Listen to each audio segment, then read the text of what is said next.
little different. I don't have workbooks and stuff like that for you to follow, so I'm just going to share the slides later. I don't think you need them right now.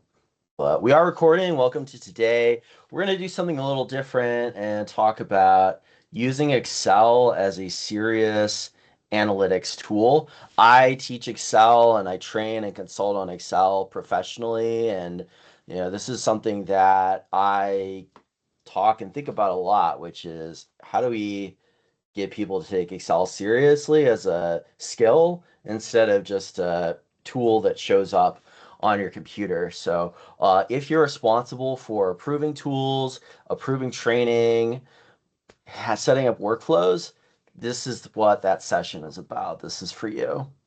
Those of you who don't know me, I am an Excel consultant. I help organizations with their planning models, reconciliation, exception handling, all that last mile stuff. I've written books with O'Reilly.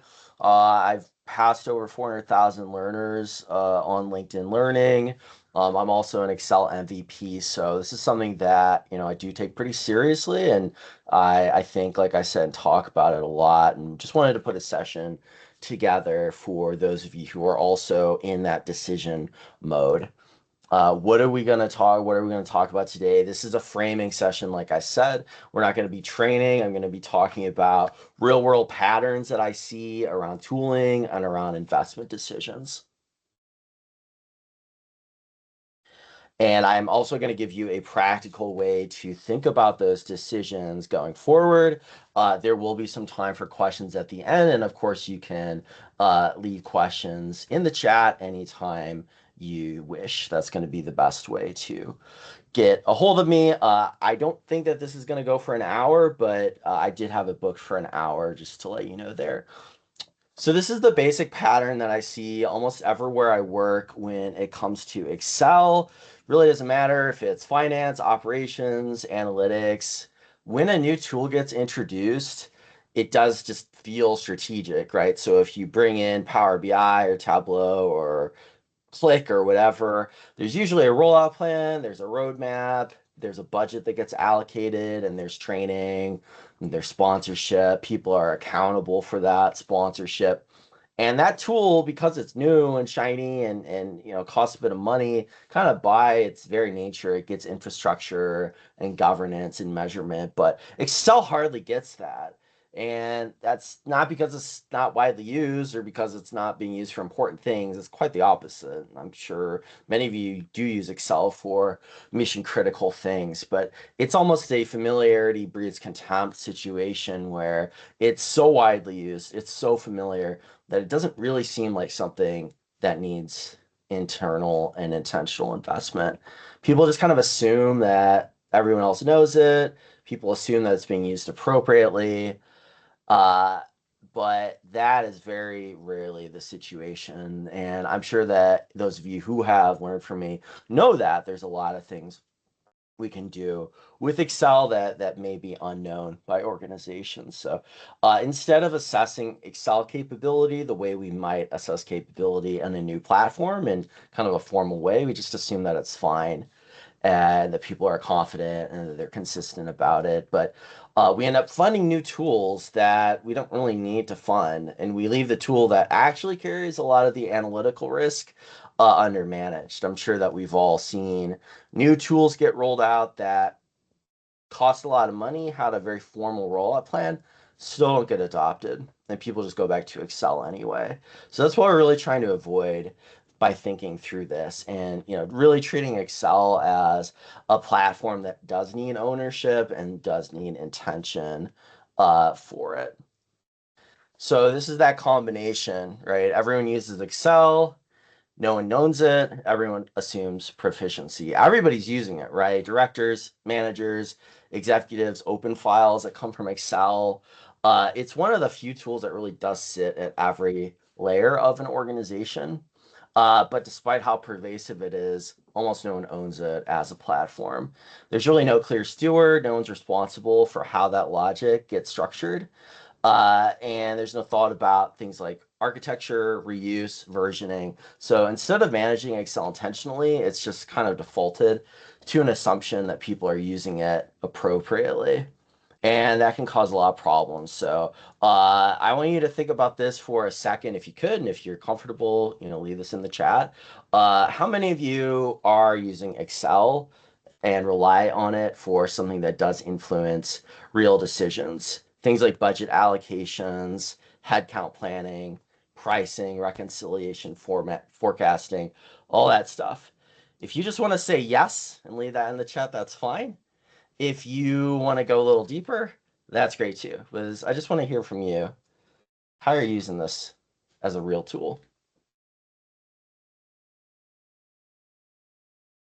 Yeah, so people say they use Excel daily, and I know in the past I've used it for everything from planning new stores, hiring new people, paying out commissions, scheduling shifts at a hospital. I mean, I've used it for everything, and those are all serious things. I've run departments in the tens of millions of dollars on Excel, you know, huge amounts of money that nobody gave a second thought to. And it was all being done in Excel. And you think about, I used to work at a hospital. I was in charge of paying physicians their incentives. I mean, that was one of the biggest items in the budget anywhere, right? Operational, a huge expense. Paying people is always pretty expensive. Paying doctors is very expensive. That was all done in Excel, and nobody really thought about any kind of plan for that. And that's the kind of stuff that, if Excel is influencing real decisions, then whether it's treated casually or treated intentionally is kind of a serious matter.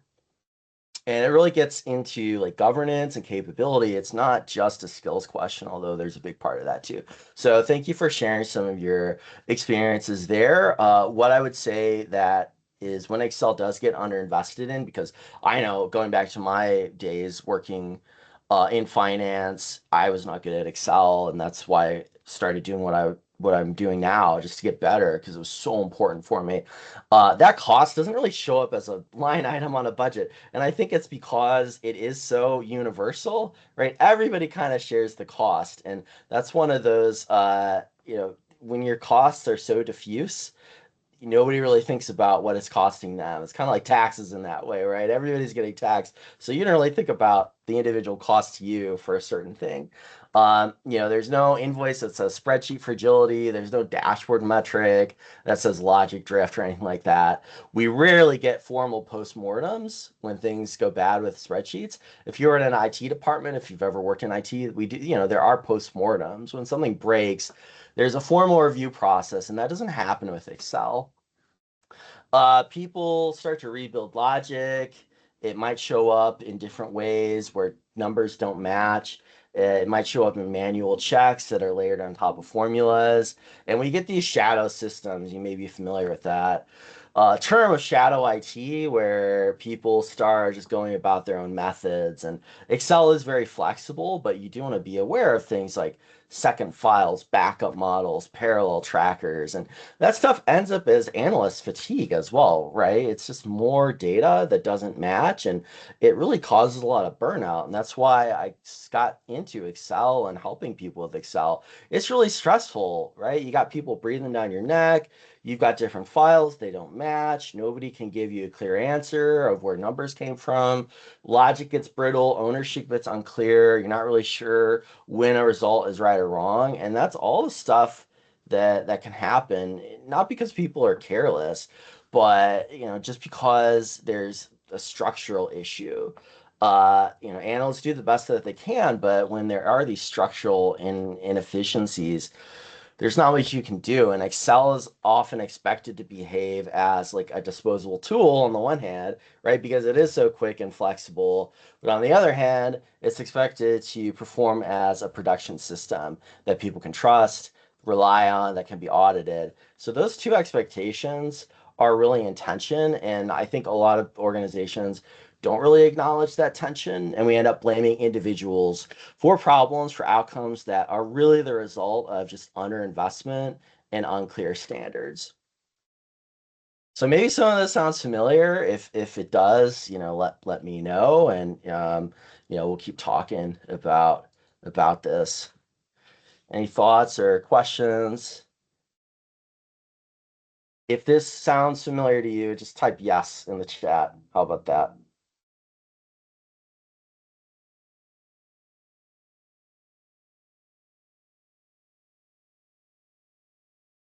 You all must have really great organizations for using Excel, and I'd love to come consult for you because it sounds pretty dreamy. Ah, okay, so Pedro and Henry, I think, are speaking the same language. Cool. All right. Even in very modern analytics environments, Excel has not gone away. I work with teams all the time that have their BI platforms, their cloud pipelines, automation layers, and that stack can look really sophisticated. But if you follow the flow of work all the way down, Excel's usually still there. When there are things, and I'm sure that this is why we all know and love Excel, when there are exceptions, cases that don't really fit the dashboard logic, edge cases that weren't really anticipated, that's often when you go to Excel, when people start to think about, what happens if we change an assumption, what happens if demand shifts by 10%. A lot of those kind of what if business planning scenarios, those assumption decisions and definitions, when metrics are, being debated, a lot of these enterprise tools, you need a very hard coded kind of definition. But when people are still kind of negotiating that meaning, Excel often shows up there and decisions, last mile decisions.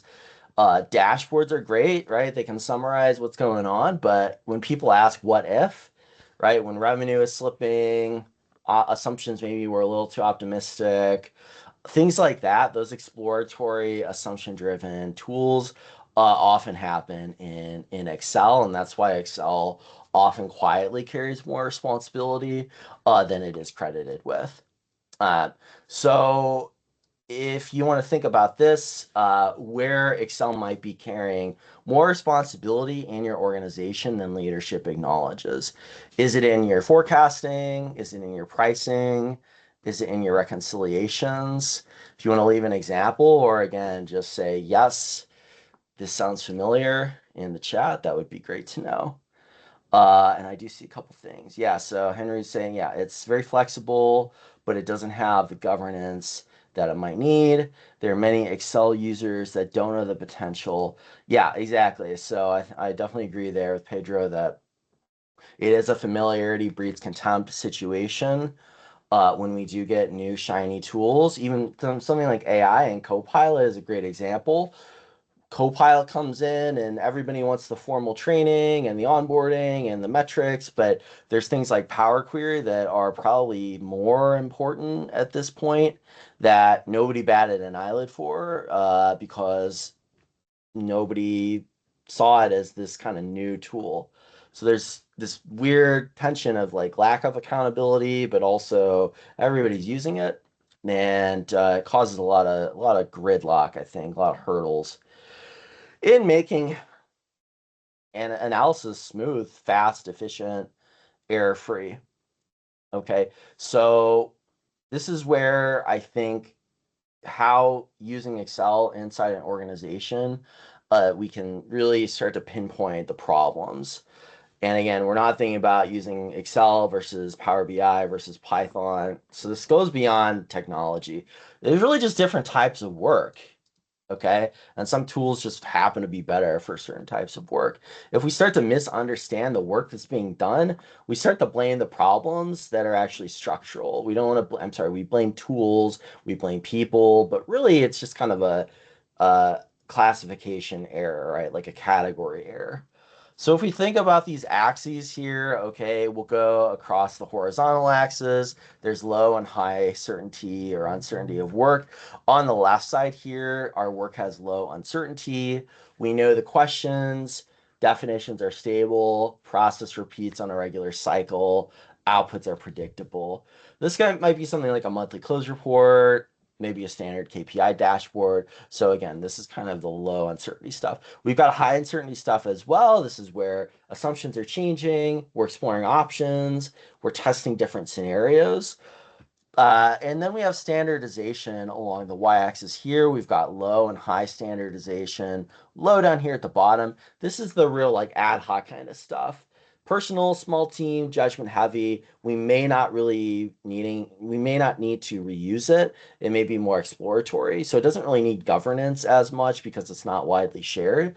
Up here at the top is the high standardization, where outputs are shared across teams, across departments. And this is where our definitions need to be standard and stable. Repeatability matters. The metrics need to be consistent. So once you think about, is this work high or low uncertainty? Is this a high or low standardization problem?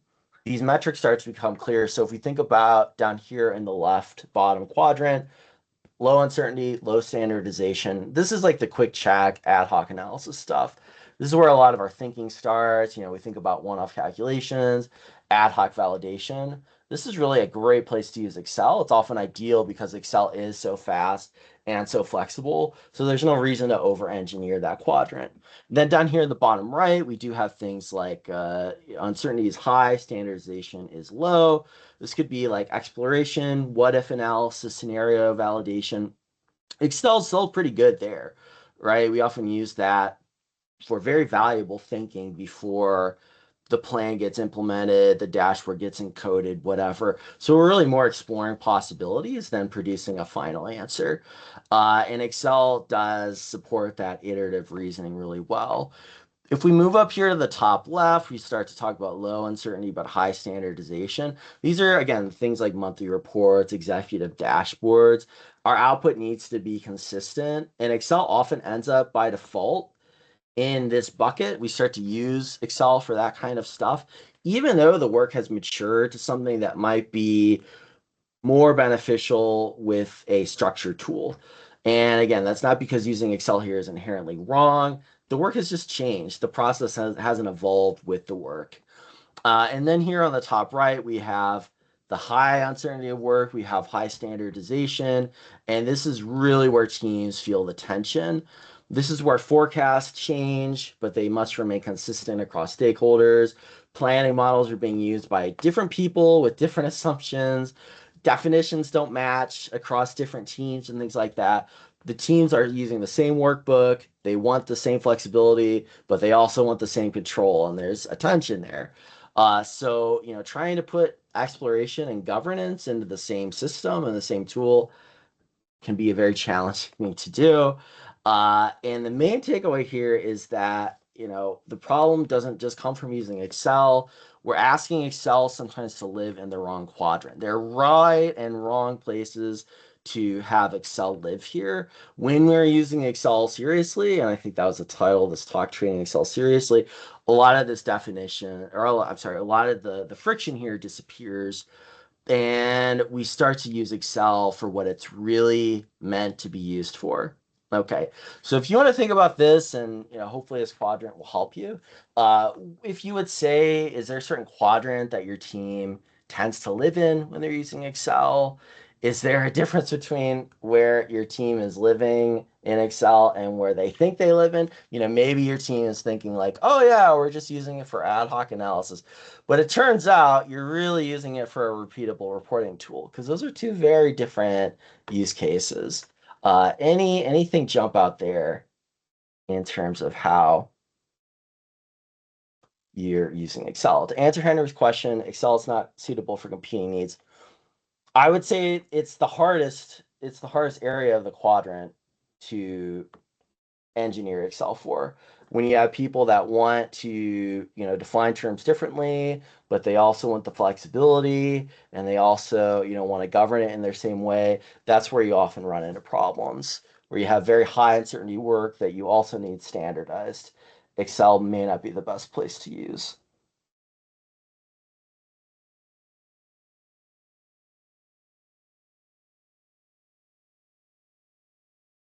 Yeah, so Henry's saying structured operational planning. Yeah, exactly. So, there is a lot of high uncertainty there, but you also need high standards because that's touching a lot of different bases and people and teams. So you need the definitions right, but also there is going to be some uncertainty in what happens and what scenarios you might be planning for. It takes a little bit more than just a repeatable, inventory report or something like that. That's a good example there. All right. So hopefully some of this is ringing a bell and you're starting to think about using Excel, how to govern it, how to take this tool seriously, how to think of it. Because it's not, I don't want to say Excel's not a good tool for certain things. It's part of a system. This is all like systems engineering, right? So would you say that like a piston is a good or a bad part? Well, it's good when it's used in the certain way that it's supposed to be, not to be too Aristotelian, but that's, I think, where we're kind of getting at. How do we plug Excel as the tool into the system so that it works best with all the other tools, is what I'm trying to get at, I think. And it's not just, oh, well, it's there and it's cheap, so let me use it for everything and never train anybody on it. That's what we're thinking about here. Okay, so when teams struggle, again, the instinct often is to move to the advanced analytics platform, automate things, move off of spreadsheets entirely. Sometimes you see that. Don't use Excel anymore. Some of the marketing teams talk about. But it's really just a capability gap. And when we're not thinking about Excel as a real platform with real needs and a real place in the system, right? Some things happen. That's where logic, formulas are being copied and pasted around, variations creep in, assumptions drift, assumptions don't get documented clearly. Okay, and people are not supported with good patterns. Each analyst starts to build according to personal habit, according to shared standards. You've probably seen that before. Everybody's doing things just a little bit different of a way, and that variation can really bloat your structures and your processes. And the decisions just don't flow clearly. Okay, so when we have things like, linked values from spreadsheet to spreadsheet, sometimes they're reworked manually, sometimes they're adjusted informally. There's not really any design for Excel and how Excel fits into the broader system. And when that happens, it is tempting to say the problem is Excel, but often the problem is that Excel is being asked to carry real responsibility without being managed as a real platform. That's where the problem happens. So if we start thinking there, how do we fit Excel into the system rather than just thinking we need new software, that's where that investment conversation changes. Okay. When Excel is treated as a real platform, a few things start to happen. The rebuilding behavior changes. Teams stop recreating the same logic every cycle. So instead of copying formulas, rebuilding models, they start thinking in terms of reusable structures. Assumptions get centralized, patterns get repeatable. We're not just trying to make everything rigid, but we want to reduce unnecessary reinvention. And then people start trusting the workbooks more. Assumptions become visible, outputs feel more reliable when that happens. When we have intentional structures, visible assumptions, we're going to spend less time second guessing the numbers and more time interpreting them. I think that's the trap that people fall into, that they're so worked up and in a tizzy getting the numbers right, making sure the workbook runs and that that nothing's broken, that they really can't step back and see that forest from the trees, and thinking about where the work fits in and how do we manage this over time and how do we get our analysts on a consistent style. That's where people can really step back and do something with the data and the workbooks instead of just frantically fighting fires. So we want to be clear, right? The trust is going to come from that clarity, not from things being so complex that just people disagree on everything because things are fragile, cells are different. Why did that number change? Is this pulling from the right sheet? That's the stuff that we want to get away from. Okay. And we might end up using fewer tools from that. Okay. Because Excel is carrying so many structural weaknesses and hidden kind of flaws, that ends up forcing a lot of workarounds. When we have a platform that is actually well designed, you don't need to layer on additional software. So there really shouldn't be a need for shadow IT or shadow Excel. It doesn't mean we're replacing Excel with everything. It means that we are occupying its space intentionally, right? Other tools are adopted for clear reasons. Other tools are not rescue attempts for Excel, right? We're not trying to rescue ourselves from Excel. We're trying to adopt the right tool for the right place and the right time, and not just default to Excel because it's there and it's cheap. We want to take Excel seriously, just like we take every other tool seriously in our stack. The quality matters more than quantity. Okay. All right. So I want to explain a little briefly about how I work because it does connect to everything we just discussed. Most of the people I work with are not trying to learn more Excel in just the superficial sense. They really are trying to move from fragile spreadsheets to something that's more confident and more scalable. They rely on Excel, but they want to make that reliance more intentional. Sometimes that work means good old-fashioned training, helping individuals and teams understand the patterns for structuring models, documenting assumptions, and knowing when to escalate that work. And that's why I do get into things like Python and Power BI and Copilot and all that stuff. How do we escalate that work into something more standardized? Sometimes you do need the advisory work, just stepping back with the team, asking those harder questions about where Excel fits into your workflow, where does it carry too much responsibility, where it might not be carrying enough, because that's another part of it. Sometimes there are things being done in other tools that really might be done better in Excel. Sometimes it's just surprisingly simple, helping teams decide not what to build. Maybe you don't need a new dashboard for something. Not every recurring task requires automation. Sometimes the most valuable intervention is just clarifying the type of work and aligning the tool accordingly. So what connects all those things here to this session is that we're taking Excel seriously as part of our analytics capability and not just a convenience tool because it's there, okay? I'm not trying to push you toward a specific program. I just want to give you a clear lens for thinking about these decisions. So if you're coming out, and I know we're way under time, and I kind of thought that might happen, if you do leave with a sharper way to evaluate where Excel fits, where it struggles, and where investment makes sense, then hopefully this has done its job for you. Just to leave you with one final thought, the cheapest way to fix many analytics problems is the tool that you already rely on most. Okay, it's there. The real question is whether it's being managed intentionally. We don't want to add work or add bureaucracy, but we do want to be deliberate about how it fits into the broader analytics ecosystem. So on the one hand, I'm saying don't just use Excel because it's there. But on the other hand, it is the cheapest place to fix things because it's the tool you're already relying on the most. So uh, I'll let you chew on that for a little bit. And in the meantime, let me talk about the logistics. They're pretty simple. I'll send out this recording. I'll send out the slides. And that's everything I have. So I'm happy to take any questions, comments. Hopefully this helps you out. Thinking about, how do you work more efficiently. Modern Excel is now using a lot of dynamic arrays. That is true, Henry. Yep, you can do more with Excel than ever. You can do that. Okay. Let's see.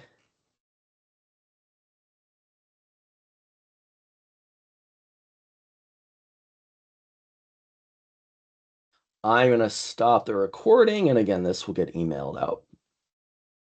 And I'll see.